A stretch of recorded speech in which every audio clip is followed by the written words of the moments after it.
ଜାନୁଆରୀ 14 ତାରିଖ ବୁଧବାର ଦିନ ପଡ଼ିବା ପାଇଁ ଯାଉଛି ପବିତ୍ର ମକର ସଂକ୍ରାନ୍ତି। ଆପଣମାନେ ମକର ସଂକ୍ରାନ୍ତି ଦିନ ବ୍ରହ୍ମ ମୁହୂର୍ତ୍ତରୁ ଉଠି କରିଦିଅନ୍ତୁ ଏହି 4ଟି କାମ। ଆଜ୍ଞା ହଁ ଦର୍ଶକ ବନ୍ଧୁ, ଆପଣମାନେ କେବଳ ମକର ସଂକ୍ରାନ୍ତିର ବ୍ରହ୍ମ ମୁହୂର୍ତ୍ତରୁ ଉଠି 4ଟି କାମ କରିନେବା ଦ୍ୱାରା ଆପଣଙ୍କର ଯାହା ବି କିଛି ଅଧା ଅଧୁରା ମନସ୍କାମନା ରହିଅଛି କିମ୍ବା ଆପଣଙ୍କୁ ଧନଜନିତ ସମସ୍ୟାର ସାମ୍ନା କରିବା ପାଇଁ ପଡ଼ୁଛି, ନଚେତ୍ ଋଣ କରଜରେ ବୁଡ଼ି ଯାଇଛନ୍ତି, ତେବେ ସମସ୍ତ ସମସ୍ୟାରୁ ତୁରନ୍ତ ହିଁ ମୁକ୍ତି ମିଳିଯିବ। ତା ସହିତ ଆପଣଙ୍କ ଘରେ ମା ଲକ୍ଷ୍ମୀ ଏବଂ ନାରାୟଣଙ୍କର ସ୍ଥିର ବାସ ହେବ। ଦର୍ଶକ ବନ୍ଧୁ, ମୁଁ ଆପଣମାନଙ୍କୁ ଭିଡ଼ିଓର ଆଗରେ ଯେଉଁ ସବୁ ଉପାୟକୁ ବତାଇ ରଖିବି ତାହାକୁ ଆପଣମାନେ ମକର ସଂକ୍ରାନ୍ତି ଠାରୁ 21 ଦିନ ପର୍ଯ୍ୟନ୍ତ ଗଣି ଗଣି ରଖିବେ ଏବଂ ସେହି ଉପାୟଟି କରିବାର 21 ଦିନ ପରେ ଆପଣଙ୍କୁ ପ୍ରମାଣ ମିଳିବା ଆରମ୍ଭ ହୋଇଯିବ। ତା ସହିତ ଆପଣମାନେ ଯେଉଁ ବି କାର୍ଯ୍ୟରେ ହାତ ଦେବେ ସେଥିରୁ ଆପଣଙ୍କୁ ଶୁଭାଶୁଭ ଫଳ ଦେଖିବା ପାଇଁ ମିଳିବ। ଆଜ୍ଞା ହଁ ଦର୍ଶକ ବନ୍ଧୁ, ମୋର କହିବାର ଅର୍ଥ ହେଉଛି ଆପଣମାନେ ଯଦି ସମ୍ପୂର୍ଣ୍ଣ ନିଷ୍ଠା ଏବଂ ଭକ୍ତିର ସହିତ ଏହି ଉପାୟ ସବୁକୁ କରିନେବେ ତେବେ 21 ଦିନ ମଧ୍ୟରେ ଏହାର ଚମତ୍କାରୀ ଫାଇଦା ଆପଣଙ୍କୁ ମିଳିଯିବ। ଦର୍ଶକ ବନ୍ଧୁ, ଆପଣମାନଙ୍କୁ ହୁଏତ ବିଶ୍ୱାସ ନ ହୋଇଥାଇପାରେ, କିନ୍ତୁ ଏହା ଶାସ୍ତ୍ରୀୟ ମତ ଅଟେ। କାହିଁକି ନା ଆପଣମାନେ ଜାଣିଛନ୍ତି ଆମର ସନାତନ ଧର୍ମରେ ସଂକ୍ରାନ୍ତିର ବହୁତ ଅଧିକ ମହତ୍ତ୍ୱ ରହିଅଛି ଏବଂ ଚଳିତ ବର୍ଷ ମକର ସଂକ୍ରାନ୍ତି ଏବଂ ଏକାଦଶୀଟି ଏକା ସାଥିରେ ପଡ଼ୁଥିବା କାରଣରୁ ଏହି ଦିନ ଅନେକ ପ୍ରକାରର ଶୁଭ ଯୋଗର ସଂଗଠନ ହେବାକୁ ଯାଉଛି ଏବଂ ଯଦି ଆପଣମାନେ ବିଶେଷ ଦିନମାନଙ୍କରେ ବିଶେଷ ଉପାୟକୁ କରିନେଉଛନ୍ତି ତେବେ ଆପଣଙ୍କର ହିଁ ଉନ୍ନତି ହୋଇଥାଏ। ଏବଂ ଏମିତି ବି କିଛି ଲୋକ ଅଛନ୍ତି ଯେଉଁମାନେ ବହୁତ ବଡ଼ ଋଣ କରଜରେ ବୁଡ଼ି ଯାଇଛନ୍ତି, ନଚେତ୍ ଧନଜନିତ ସମସ୍ୟାର ସାମ୍ନା କରୁଛନ୍ତି, ତେବେ ଆପଣମାନେ ମକର ସଂକ୍ରାନ୍ତି ଦିନ ଏହି ଉପାୟଟିକୁ କରିନେବା ଦ୍ୱାରା ଆପଣଙ୍କ ଜୀବନରେ ଉନ୍ନତି ଆସିବ। ତା ସହିତ 1 ମାସ ମଧ୍ୟରେ ଆପଣଙ୍କର ସମସ୍ତ ଋଣ କରଜ ଶୁଝିଯିବ ଏବଂ ଆପଣଙ୍କ ନିକଟକୁ ଧନ ଆସିବାର ମାର୍ଗ ଖୋଲିଯିବ। ତେବେ ଦର୍ଶକ ବନ୍ଧୁ, ମୁଁ ଆପଣମାନଙ୍କୁ ଭିଡ଼ିଓର ଆଗରେ ସେହି 4ଟି ଉପାୟ ବିଷୟରେ ବତାଇବା ପାଇଁ ଯାଉଛି, ଯାହାକୁ ଆପଣମାନେ କେବଳ ମକର ସଂକ୍ରାନ୍ତି ଦିନ ସଠିକ୍ ବିଧିବିଧାନରେ କରିନେବା ଦ୍ୱାରା ଆପଣଙ୍କର ସମସ୍ତ ମନସ୍କାମନା ପୂରଣ ହେବା ସହିତ ମା ଲକ୍ଷ୍ମୀଙ୍କର ସ୍ଥିର ବାସ ଆପଣଙ୍କ ଘରେ ସଦାସର୍ବଦା ହେବ। ଦର୍ଶକ ବନ୍ଧୁ, ଆପଣମାନେ ଜାଣିଛନ୍ତି ବ୍ରହ୍ମ ମୁହୂର୍ତ୍ତର ବହୁତ ଅଧିକ ଶକ୍ତି ରହିଥାଏ ଏବଂ ତା ସହିତ ବ୍ରହ୍ମ ମୁହୂର୍ତ୍ତରେ ଆପଣମାନେ କିଛିଟା ଉପାୟକୁ କରିନେବା ଦ୍ୱାରା ଆପଣଙ୍କର ଭାଗ୍ୟ ମଧ୍ୟ ପରିବର୍ତ୍ତନ ହୋଇଯିବ। ଆଜ୍ଞା ହଁ ଦର୍ଶକ ବନ୍ଧୁ, ମକର ସଂକ୍ରାନ୍ତିର ବ୍ରହ୍ମ ମୁହୂର୍ତ୍ତରେ ଏହି 4ଟି କାମ କରିବା ଦ୍ୱାରା ଆପଣଙ୍କର ସମ୍ପୂର୍ଣ୍ଣ ଭାଗ୍ୟରେ ପରିବର୍ତ୍ତନ ଆସିବ। ଆପଣମାନେ ଜାଣିଲେ ଆଶ୍ଚର୍ଯ୍ୟ ହେବେ ଯେ ବ୍ରହ୍ମ ମୁହୂର୍ତ୍ତରେ ସମସ୍ତ ଦେବାଦେବୀମାନେ ମର୍ତ୍ତ୍ୟମଣ୍ଡଳରେ ବିଚରଣ କରିଥାନ୍ତି ଏବଂ ଏହି ବ୍ରହ୍ମ ମୁହୂର୍ତ୍ତରେ କିଛିଟା ଉପାୟକୁ କରିନେବା ଦ୍ୱାରା ଈଶ୍ୱରଙ୍କର ଆଗମନ ଆପଣଙ୍କ ଘରକୁ ନିଶ୍ଚିତ ହୋଇଥାଏ।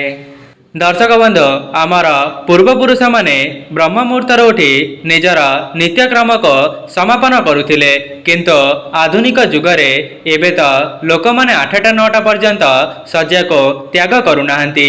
ତେବେ ଆପଣମାନେ ହିଁ ବିଚାର କରନ୍ତୁ ଆମ ଭାଗ୍ୟର ଉନ୍ନତି କିଭଳି ଭାବରେ ହେବ। ସେଥିପାଇଁ ଯଦି ଆପଣମାନେ ପ୍ରଥମେ ନିଜର ଦିନଚର୍ଯ୍ୟାଟିକୁ ଭଲରେ ରଖିବେ ତେବେ ଆପଣଙ୍କର ଭାଗ୍ୟ ମଧ୍ୟ ଖୁବ୍ ଶୀଘ୍ର ପରିବର୍ତ୍ତନ ହୋଇଯିବ। ଏବଂ ଆପଣମାନେ ଜାଣିଛନ୍ତି କର୍ମ କରିବା ଦ୍ୱାରା ମଧ୍ୟ ଆପଣଙ୍କର ଭାଗ୍ୟ ପରିବର୍ତ୍ତନ ହୋଇଯିବ, କିନ୍ତୁ କର୍ମର ଅର୍ଥ ପାଠ ପଢ଼ିବା, ଚାକିରି କରିବା କିମ୍ବା ଟଙ୍କା ରୋଜଗାର କରିବା ଏହି ଜାଗାରେ ସେ କଥା ନୁହେଁ।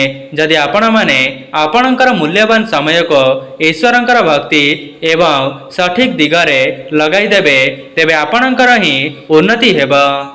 ସେଥିପାଇଁ ଯେଉଁମାନେ ବି ଏହି ଭିଡ଼ିଓଟିକୁ ଦେଖୁଛନ୍ତି ଆପଣମାନେ କେବଳ ବ୍ରହ୍ମ ମୁହୂର୍ତ୍ତରୁ ଉଠି ଏହି 4ଟି କାମକୁ ନିଶ୍ଚୟ ପରୀକ୍ଷା କରି ଦେଖନ୍ତୁ। କାହିଁକି ନା ବିଶେଷ ଦିନମାନଙ୍କରେ ବିଶେଷ ଉପାୟକୁ ଥରେ ମାତ୍ର କରିନେବା ଦ୍ୱାରା ଆପଣଙ୍କ ଉପରେ ଈଶ୍ୱରଙ୍କର ଆଶୀର୍ବାଦ ସଦାସର୍ବଦା ରହିଥାଏ।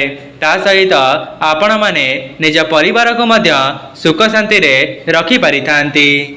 दर्शक बंधु प्रथमे रही ब्रह्म मुहूर्त आपण मैंने उठा द्वारा ईश्वरंकर आशीर्वाद आपणक उपरे सदासर्वदा रही थाए कहीं ब्रह्म मुहूर्त ही ईश्वरंकर आगमन मर्त्यमंडल होता है एवं आपण मैंने ब्रह्म मुहूर्तर सज्जाटी को त्याग करने द्वारा ईश्वर आपणक उपरे प्रसन्न होता जहाद्वारा आपण मैंने देखिथिबे जो व्यक्ति माने ब्रह्म मुहूर्तर उठी थांती सेमानंकर दिनचर्याटी भलरे रहिबा सहित सेमाने निजे सुख शांति रे मध्य रही पारिथांती।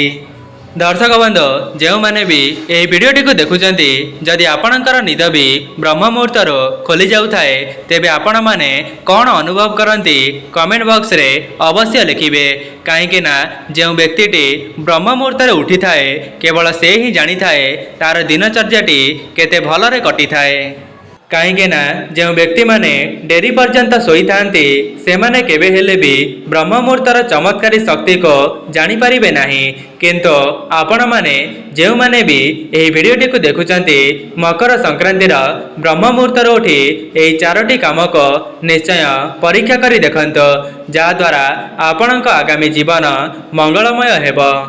दर्शक बंधु वीडियोटी को आरंभ करने पूर्वर मु आपण मानक गोटे कथा कही रखुची आपण माने यही उपायटी को करने संपूर्ण वीडियोटी को भल भाव देखंतो कहीं एमती किसी लोक अच्छा जो मैंने उपायटी को जानापी वीडियोटी को स्किप करिथांती जहाद्वारा से माने संपूर्ण विषयटी को बुझी पारती नहीं एवं पर कही थांती मोर ये उपायटी करने द्वारा कौन लाभ मिलला नहीं सेथिपाई मु आपण मानकु कहि रखुची जदि आपण माने अधा अधूरा ज्ञान नेबे तेबे आपणकर ही क्षति होई पारे सेथिपाई जो माने भी एही वीडियोटी को देखुचंती संपूर्ण शेष पर्यंत देखंतो एवं वीडियो रे कुआ जाउथिबा संपूर्ण उपाय को संपूर्ण भावरे एवं वीडियो रे कुआ जाउथिबा संपूर्ण उपाय को सठिक विधि विधान रे करिकि देखंतो आपणकर ही मंगल हेबो। यह पूर्वर जदि आपण माने ए पर्यंत वीडियोटी को लाइक करि नाहंती वीडियोटी को लाइक करी कमेंट बॉक्स रे जय मां लक्ष्मी जय जगन्नाथ अवश्य लिखि दियंतो एवं चैनल टी रे नुआ थिले चैनल टी को सब्सक्राइब करि दियंतो। जदि आपण माने पवित्र मकर संक्रांतिर ब्रह्म मुहूर्तर उठी यही उपायटी को करि देउछंती तेबे आपण माने जहाँ भी इच्छा करिथिबे ईश्वर ताहाको खूब शीघ्र पूर्ण करिदेबे एवं आपणकर चाकरी क्षेत्र रे मध्य उन्नति आसीबो ता सहित आपणक निकट को धन आसीबार मध्य मार्ग खोलिजिबो। तेबे आसंतो आमे जानी रखिबा जे मकर संक्रांतिर ब्रह्म मुहूर्तर उठी एमिति केउ चारोटी कार्य को करिनेबा द्वारा आपणक भाग्य रे उन्नति आसीबो। दर्शक बंधु प्रथम उपायटी हेउछि आपण माने मकर संक्रांतिर ब्रह्म मुहूर्तर उठी जिबे एवं उठिबा परे सज्जार तळक ओलाइबा पूर्वर आपण माने निजर दुई हातर पापुली को एकाठी करिवे एवं हातर पापुली को आपणकर मुख सामने रे रखिबे एहा परे हातर रेखा को देखि आपण माने गोटिए मंत्र को 3 थर उच्चारण करिवे तेबे से मंत्रटी हेउछि कराग्रे बसती लक्ष्मी कर मध्ये सरस्वती कर मूले तोगोविंद प्रभाते कर दर्शनम यही मंत्रटी को आपण माने 3 थर उच्चारण करिवे एहा परे आपणक हातर पापुली को भल भावरे घसी करी निज मुखरे लगाई देबे एतिकी करिनेबा द्वारा आपणकर दिनटी मंगलमय हेबो। जदि आपण माने एही मंत्रटी को कहि पारु नाहंती तेबे एहा परिवर्ते आपण माने ब्रह्म मुहूर्त रे सूर्य नारायण को स्मरण करिवे एवं तांको प्रार्थना करिवे जे हे सूर्यदेव मोर एही दिनटी को भलरे अतिबाहित करंतो एवं मो परिवार उपरे आपणक कृपा दृष्टि को बजाय रखंतो। दर्शक बंधु प्रथम उपायटी हेउछि जेमिति कि मु आपण मानक वीडियो रा आगरे बताई रखिली जे जो व्यक्ति प्रत्येक दिन एही मंत्रटी को उच्चारण करिथाए तेबे 21 दिन मध्य रे सेही व्यक्ति को ता भाग्य रे उन्नति देखिबा पई मिलिथाए। एही उपायटी सेही माने जानि परिबे जो माने ब्रह्म मुहूर्तर उठुचंती ता सहित एही मंत्रटीर जप करूचंती कहीं आपण मानक हुए तो विश्वास हो पार जे ब्रह्म मुहूर्त अनेक प्रकार सकारात्मक ऊर्जा भरी हो रही था जहाँकि आपण मैंने यही मंत्रटी को कहवा द्वारा आपणक उपर ईश्वरंकर आशीर्वाद बजाय रही थाए। दर्शक बंधु एमिति भी किछि लोक अछंती जेउ मानक मनरे प्रश्न आसुथिबो जे एही ब्रह्म मुहूर्तटी केउ समय पर्यंत रहिछि। तेबे मु आपण मानक कहि रखुछि भोर 3टारू 5टा मध्यर मध्यवर्ती समय को ब्रह्म मुहूर्त भाव में विवेचना करा जाइछि। एही ब्रह्म मुहूर्त आपण माने जेउ भी कार्यटी को करिनेबे सेथिरु आपणक शुभाशुभ फल देखिबा पई मिलिबा। सेथिपाई चलित वर्षर मकर संक्रांति दिन जदि आपण माने ब्रह्म मुहूर्तर यह उपायटी करिबा द्वारा एवं आपण माने जो नूतन कार्यटी को आरंभ करिवे सेथिरे मध्य आपणको शुभाशुभ फल देखिबा पई मिलिबा। तेबे आपण माने जानिबा को पाइले प्रथम उपायटी जेमिति कि मु आपण मानकु कहि रखिली हस्तरेखा को देखिबे एवं आपणक पापुली को देखि सेही मंत्रटी को उच्चारण करिवे। एही उपायटी करिबा परे आपण निजे ही चमत्कार देखिबा पई पाइबे। ता सहित आपण माने ईश्वरंको धन्यवाद देबे एवं आपणक माता पिता को मध्य धन्यवाद देबे कहीं माता पिता हेउचंती ईश्वरंकर अन्य रूप। सेथिपाई ब्रह्म मुहूर्त आपण माने एही कार्यटी को निश्चय करंतु।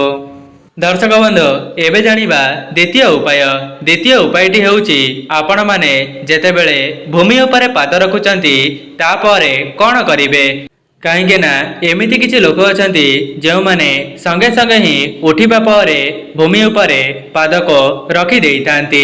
आपण माने सर्वप्रथमे भूमि को 3 थर प्रणाम करिवे एवं धरित्री रे पाद रखिबा पूर्वर गोटिए मंत्र को उच्चारण करिवे। एपरि करिबा द्वारा आपणक उपरे ईश्वरंकर आशीर्वाद बजाय रहिबो।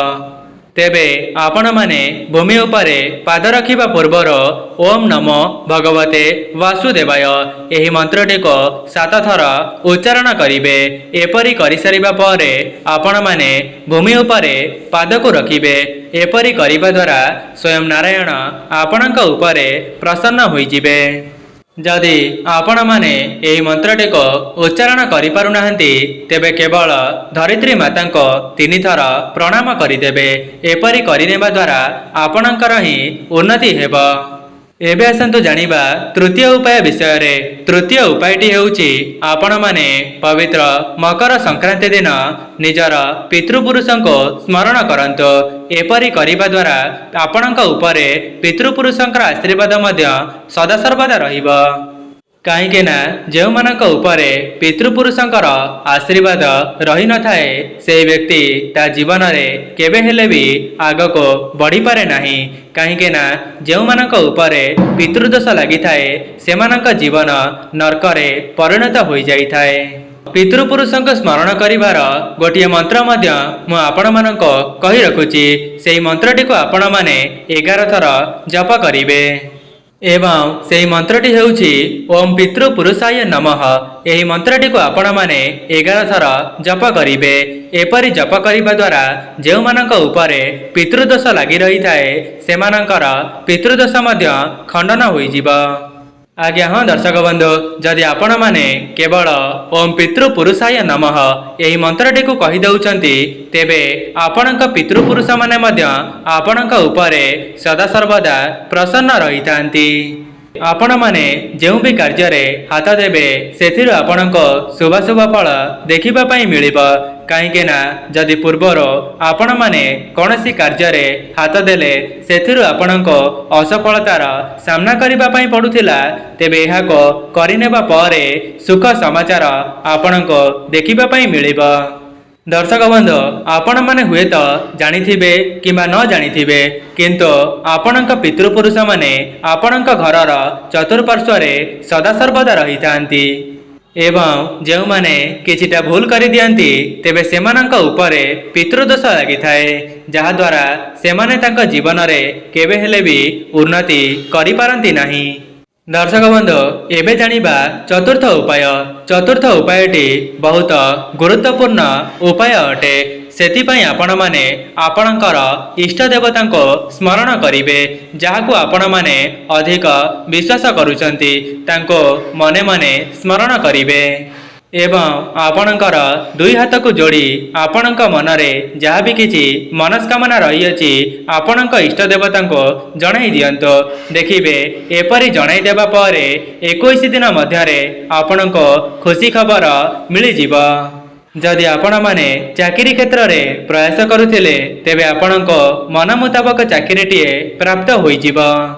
ଆଜ୍ଞା ହଁ ଦର୍ଶକ ବନ୍ଧୁ, ଆପଣମାନେ ଯେତେବେଳେ ଈଶ୍ୱରଙ୍କୁ ସ୍ମରଣ କରିବେ ତେବେ ଆପଣଙ୍କୁ ଅନୁଭବ ହେବ ଯେପରି ଈଶ୍ୱର ଆପଣଙ୍କର ଅତି ନିକଟରେ ଅଛନ୍ତି। ଏହି ଜିନିଷଟିକୁ ସେ ହିଁ ଅନୁଭବ କରିପାରିବ ଯେ ସମ୍ପୂର୍ଣ୍ଣ ନିଷ୍ଠା ଏବଂ ଭକ୍ତିର ସହିତ ଈଶ୍ୱରଙ୍କର ଆରାଧନା କରୁଥିବ। କାହିଁକି ନା ଯଦି ଆପଣମାନେ ଅବିଶ୍ୱାସର ସହିତ ଏବଂ ସନ୍ଦେହର ସହିତ କୌଣସି ଉପାୟଟିକୁ କରୁଛନ୍ତି ତେବେ ଆପଣମାନେ ଯେତେ ଚେଷ୍ଟା କରିଲେ ମଧ୍ୟ ସେଥିରୁ ଆପଣଙ୍କ ଶୁଭାଶୁଭ ଫଳ ମିଳିପାରିବ ନାହିଁ।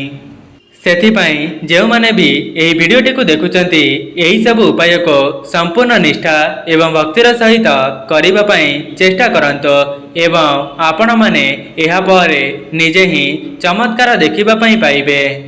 ଦର୍ଶକ ବନ୍ଧୁ, ମୋର କହିବାର ଅର୍ଥ ହେଉଛି ପବିତ୍ର ମକର ସଂକ୍ରାନ୍ତିର ବ୍ରହ୍ମ ମୁହୂର୍ତ୍ତରେ ଯଦି ଆପଣମାନେ ଏହି ସବୁ ଉପାୟକୁ ପାଳନ କରିବେ ତେବେ ଆପଣଙ୍କ ଜୀବନରେ 100% ଉନ୍ନତି ହେବ।